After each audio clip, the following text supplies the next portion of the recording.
মনে রাখবেন, আপনি যদি লা ইলাহা ইল্লাল্লাহর অর্থ বুঝতেন, লা ইলাহা ইল্লাল্লাহর জ্ঞান যদি আপনার থাকতো, তাহলে আপনার হাতে কালো ধাগা এখন থাকতো না। আপনি যদি লা ইলাহা ইল্লাল্লাহর অর্থ বুঝতেন, তাহলে আপনার স্ত্রীর গলাতে এখন পর্যন্ত তাবিজ থাকতো না।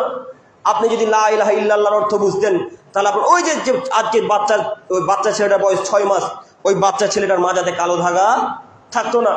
আপনি যদি লা ইলাহা ইল্লাল্লাহর অর্থ বুঝতেন, তাহলে আপনি এবং আপনার স্ত্রী মিলে ওই মাজারে গিয়ে সিজদা করতেন না। আপনি তো লা ইলাহা ইল্লাল্লাহর অর্থ বোঝেনি না। আরে তারা বুঝেছিল লা ইলাহা ইল্লাল্লাহর অর্থ, যারা হলো আবু জাহেল, আবু লাহাব, তারা বুঝেছিল লা ইলাহা ইল্লাল্লাহর অর্থ। কেন? তারা আরবি মানুষ, তারা আরবের মানুষ, তারা আরবি ভালো বোঝে। যখন মুহাম্মদ সাল্লাল্লাহু আলাইহি ওয়াসাল্লাম বললেন যে লা ইলাহা ইল্লাল্লাহ, আল্লাহ ব্যতীত কেউ নাই, তখন আবু জাহেলের বড় বড় কাফেররা বললেন, আরে আশ্চর্য ব্যাপার, আরে খ্রিস্টান ইহুদিরা তো অন্তত 3 জন আল্লাহ মানে, আর মোহাম্মদ বলছে 3 জনও নয়, একটাই আল্লাহ, তাও নাকি আমার সপ্তম আকাশে থাকে। এ কি যেমন তেমন কথা? মোহাম্মদকে হত্যা করতে হবে, নইলে মোহাম্মদকে আরব থেকে তাড়িয়ে দিতে হবে, নইলে জেলখানায় বন্দি করতে হবে। এই 3টা কাজের মধ্যে যে কোনো একটা করতে হবে। আবু জাহেল, আবু লাহাব বলছে, আরে যেমন তেমন কথা, 360টা মাবুদকে, 360টা আল্লাহকে মোহাম্মদ একটা আল্লাহ বানিয়ে দিল, এটা কি যেমন তেমন কথা?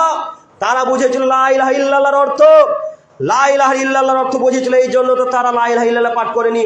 তারা বুঝেছিল যদি এখন মুহাম্মদের সামনে লা ইলাহা ইল্লাল্লাহ বলে দিই, 360টি মূর্তিকে ভেঙে খান খান করে দিতে হবে। যদি এখন লা ইলাহা ইল্লাল্লাহ মুহাম্মদের সামনে বলে দিই, তাহলে হাত থেকে তাবিজ ছিঁড়ে ফেলে দিতে হবে।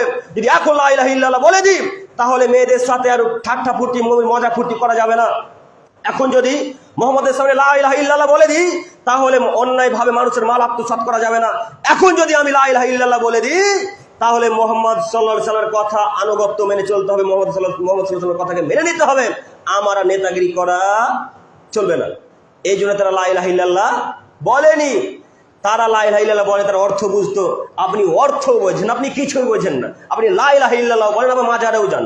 আপনি লা ইলাহা ইল্লাল্লাহ বলেন, আবার হাতে তাবিজও আছে। আপনি লা ইলাহা ইল্লাল্লাহ বলেন, আবার রাতের বেলা যদি অন্য পেঁচা পাখিতে ডাকে, তাহলে আপনি মনে করেন যে আজকে কোনো লক্ষণ ঘটবে, তাই না? কথা বুঝতে পারেন না মনে হয়, কথা ভুল হলো কি? যদি পেঁচা পাখিতে একবার ডেকে দেয়, তাহলে তার মাথা খারাপ হয়ে গেল, আজকে বাড়িতে কোনো দুর্ঘটনা ঘটে যাবে গো, ছি ছি ছি, কি হয়ে গেল। মনে রাখবেন, এগুলো সবই শিরক।